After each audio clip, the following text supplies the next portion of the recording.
Hoje o nosso tema, a gente vai dar uma olhada lá na frente, em 2026, e tentar entender quais empresas, com base nos estudos de mercado que a gente analisou, têm mais potencial de pagar bons dividendos. A ideia aqui é nos prepararmos, entender o cenário e as oportunidades que estão no radar. Pois é, e essa antecipação é super importante, porque 2026 não vai ser um ano trivial, sabe? A gente vai ter um cenário de eleições presidenciais, o que, assim, já coloca uma camada a mais de volatilidade, e ainda tem a discussão sobre a tributação de dividendos, que deve voltar com tudo. Ah, com certeza. Então, nesse contexto, procurar empresas que são mais previsíveis, consistentes, isso vira o principal. Certo. Então, o jogo é encontrar segurança no meio da incerteza. Vamos começar então pelas principais apostas do mercado. Aquelas que, sabe, aparecem em quase todas as listas. E o nome que mais se destaca, acho que sem dúvida, é o Itaú. O Itaú está no topo e os números são bem fortes. O banco é uma máquina de gerar lucro. A expectativa do mercado, assim, para um dividendo recorrente é algo em torno de 7% para 2026. 7% recorrente? Isso. E, olha, isso sem contar possibilidade de pagamentos extraordinários, né? Como os que a gente viu recentemente. Eles jogaram o dividend yield atual para mais de 13%. É um retorno, assim, espetacular para uma empresa desse tamanho. Peraí, mais de 13% no Itaú? Isso. Isso parece bom demais, né? Geralmente, quando o rendimento é tão alto assim, tem algum detalhe. O que o número sozinho não está contando. O que o número sozinho não está contando? Essa é a pergunta certa a se fazer.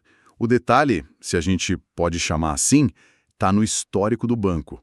A distribuição de lucros do Itaú, ela é cíclica, sabe? Cíclica? Como assim? Ele passa por períodos, como o de agora, em que distribui uma fatia enorme do lucro. E depois ele pode entrar em fases de maior retenção de capital, seja para financiar o crescimento ou para fortalecer o balanço mesmo, dependendo do cenário. Ah, entendi. Então quem entra agora, atraído por esses 13%, pode ver esse percentual cair nos próximos anos quando o ciclo virar. Exatamente. Para 2026, a tendência é que os bons pagamentos continuem, tá? Até porque o banco está negociando com um preço sobre lucro de 8 vezes, o que é baixo para ele. Mas o investidor de longo prazo precisa ter isso no radar para não ser pego de surpresa. Ok, Itaú anotado, com um asterisco ali do lado sobre a ciclicidade. Agora, tem outro nome que me chamou muito a atenção, com uma projeção que até parece erro de digitação. A Alus, antiga Aliança Sonae, potencial de dividend yield de 14%. O que está acontecendo lá? Então, a Alus é o exemplo perfeito da diferença entre o que uma empresa pode ser e o que ela tem sido. Historicamente, ela nunca foi uma grande pagadora de dividendos. A média dela era tipo uns 3%. Bem modesta. O que explica essa projeção altíssima é uma mudança radical na política da empresa. Eles passaram a prever pagamentos mensais e uma distribuição maior do resultado. Ah, então é uma promessa de futuro, não um histórico consolidado. Essa nova política arrisca. É uma aposta na gestão. Entendi. É uma aposta. Saindo um pouco desses setores, o que os estudos dizem sobre as gigantes de commodities? Estou falando de Petrobras e Vale, claro. Petrobras e Vale vivem uma história parecida. Quem estava nelas em 2021, 2022 viveu uma festa, né? Dividendos perto de 20%. Era um super ciclo. Uma loucura. A música agora é outra, mas isso não quer dizer que a festa acabou. Só ficou um pouco menos animada, então. Exato. Voltamos a um ritmo mais normal. E o normal para elas ainda é excelente. As projeções apontam dividendos acima de 11% para Petrobras e algo em torno de 9% para Vale em 2026. A geração de caixa continua muito forte. O ponto é só alinhar a expectativa, né? Não dá para esperar aqueles 20% de novo tão cedo. Certo. Agora, naquela lista principal de apostas, tem outros nomes que às vezes passam mais batido. Vi Itaúsa, Bradesco, Copel, Caixa Seguridade, Auren Energia. No setor elétrico, por exemplo, a gente tem duas histórias bem diferentes, né? A da Copel e a da Auren. Sim, são dois casos muito interessantes. Ambas passaram pela privatização. A Copel está no estágio mais inicial dessa jornada. O foco total da nova gestão é em eficiência, sabe? Arrumar a casa. É uma tese de mais paciência, então. Isso. Os grandes dividendos virão. Mas o mercado acredita que primeiro vem esse trabalho de base. E a Auren? Parece que ela já pisou no acelerador. A Auren já está bem mais avançada nesse processo. Ela já fez o dever de casa, já mudou a política de pagamentos e está com uma geração de caixa bem robusta.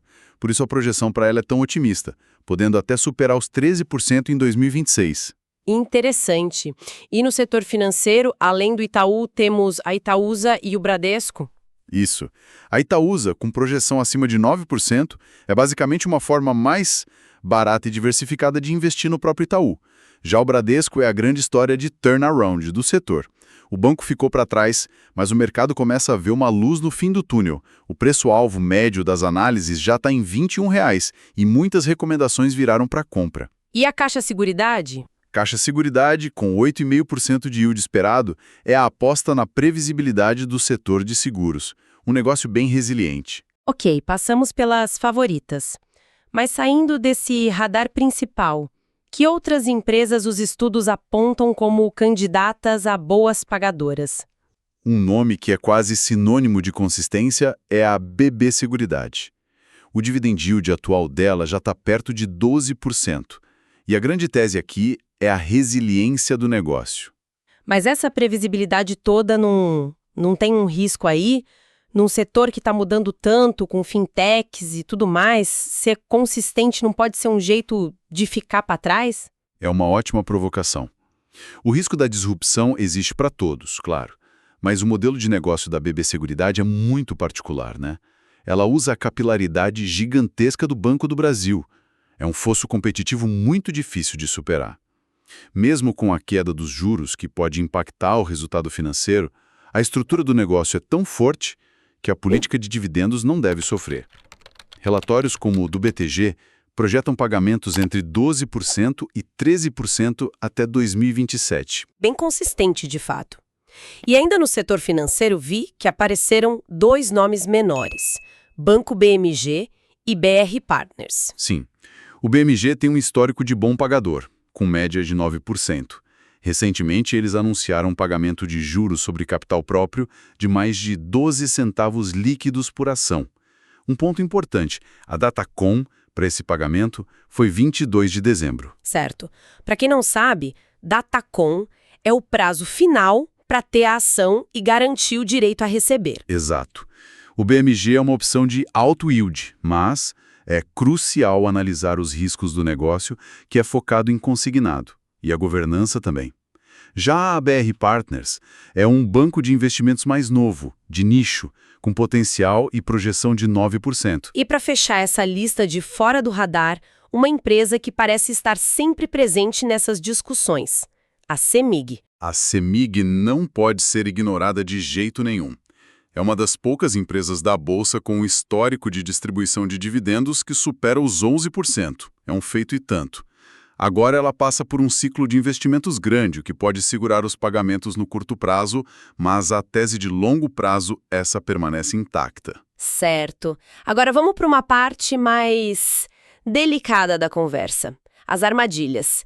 Empresas com dividendos altíssimos que podem ser, na verdade, uma cilada. Dois nomes muito comentados que se encaixam aqui são a Marco Polo, Pomo 4, e a Metal Leve, Leve 3. Exato. E aqui a gente volta para aquela ideia de investigar a origem do dividendo. A Metal Leve, por exemplo, tem um histórico de boa pagadora, média acima de 8%, e uma projeção de incríveis 15% para 2026. 15%? É muita coisa. O alerta aqui não é sobre a empresa em si, mas sobre o setor. A indústria automotiva é extremamente cíclica e está no meio de uma revolução com os carros elétricos. O dividendo de hoje é ótimo, mas e o negócio principal daqui a 5 ou 10 anos? É preciso olhar além do percentual. E o caso mais extremo que a gente encontrou parece ser o da Marco Polo. Ação cotada R$ 6,00, PL de 6 vezes e um dividendo yield projetado perto de 20%. 20%. Isso grita armadilha. E é exatamente isso. Olhar só para esse número, para os 20%, é o caminho mais rápido para uma decisão equivocada.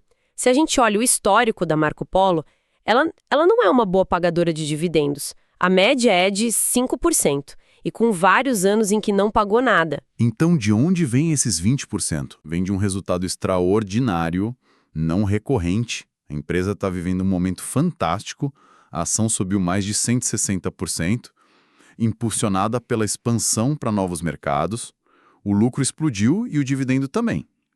Mas isso é uma consequência pontual de uma história de crescimento, não é a regra. Quem compra Pomo 4 hoje, esperando 20% ao ano para sempre, vai se decepcionar. É o exemplo clássico da dividend trap. Então, o que tudo isso significa? Depois de passar por tantas empresas e números, qual é a mensagem principal que fica para quem está planejando os investimentos para 2026? Se a gente conecta todos esses pontos, a palavra-chave para um ano como 2026 é, sem dúvida nenhuma, consistência. Diante da volatilidade de um ano eleitoral, das incertezas sobre tributação, focar em empresas estabelecidas, com negócios resilientes e teses bem fundamentadas parece ser a abordagem mais prudente. E essa consistência não é só no pagamento do dividendo, mas na capacidade do negócio de gerar o caixa para esse pagamento, certo? Perfeito. É a consistência da operação. Nomes como o Itaú, BB Seguridade e até a CEMIG oferecem essa previsibilidade no negócio. A beleza dessas empresas é que, mesmo que as cotações sofram no curto prazo por causa do cenário macro, a capacidade de recuperação delas é muito alta, porque o negócio principal continua forte. Então a estratégia que se desenha é, talvez, concentrar os aportes nessas empresas mais robustas, aproveitando quedas de preço que a volatilidade do ano possa trazer, em vez de sair caçando os dividendos mais altos do momento. Exatamente. A consistência do negócio funciona como um amortecedor, sabe? Em tempos de incerteza. A chance de uma recuperação sólida, tanto na cotação quanto nos proventos, é muito maior nessas companhias. É uma estratégia talvez menos glamurosa, mas provavelmente muito mais eficaz. Foi uma análise muito completa. Passamos pelas favoritas, por nomes fora do radar e principalmente pelos pontos de atenção e as armadilhas. Para finalizar, acho que fica uma reflexão importante. A gente discutiu muito o percentual do dividend yield, o que é natural. Mas talvez a pergunta mais poderosa que se pode fazer não seja quanto essa empresa paga, mas sim, de onde vem o dinheiro para esse pagamento. Esse dividendo vem de um lucro operacional recorrente, saudável, ou vem de um evento único, tipo a venda de um ativo, algo que não vai acontecer de novo? Entender essa diferença é o que separa a construção de uma renda passiva sólida de uma mera ilusão de curto prazo. Este é um resumo sobre as principais candidatas a boas pagadoras de dividendos para 2026. Olha, nossos estudos recentes analisaram o mercado para identificar ações com alto potencial de remunerar bem os acionistas, sabe? O foco foi em setores defensivos e empresas em momentos estratégicos. Primeiro, os gigantes estabelecidos. Bancos e seguros continuam bem fortes. A Itaúsa, a ITS-A4, por exemplo, tem uma expectativa de dividendos acima de 9%, enquanto a BB Seguridade, a BBSE3, projeta algo entre 12% e 13%. Nas commodities, Petrobras e Vale, mesmo sendo cíclicas, devem manter bons pagamentos. A gente está falando de projeções de 11% para Petro e uns 9% para Vale. Segundo ponto, empresas em transformação. A Alus, a ALUS3, que é a antiga Aliança e Sonai, mudou sua política para pagamentos mensais e, olha, pode atingir um dividend yield de até 14%. E a Eletrobras. Depois da privatização, o foco em eficiência pode fazer ela entregar um retorno superior a 13%. A CEMIG também aparece bem, com uma expectativa acima dos 11%. E por último, um alerta importante. Cuidado com dividendos que parecem bons demais. Pega o caso da Marco Polo, a Pomo 4. Ela está com dividend yield atual perto de 20%, o que é altíssimo. Só que o histórico médio de pagamento dela é de só 5%. Esse número gigante agora é um ponto fora da curva, entende? Foi por causa da valorização da ação, não é o normal da empresa. Resumindo, para 2026, a análise sugere equilibrar a consistência das grandes empresas com o potencial daquelas em transição, sempre investigando a fundo os motivos por trás de dividendos muito elevados. Este estudo não constitui nenhum serviço de análise ou recomendação. Este é o mercado de renda variável, bolsa de valores, onde o risco é inerente. Toda e qualquer decisão é de cada investidor. Um abraço e até a próxima.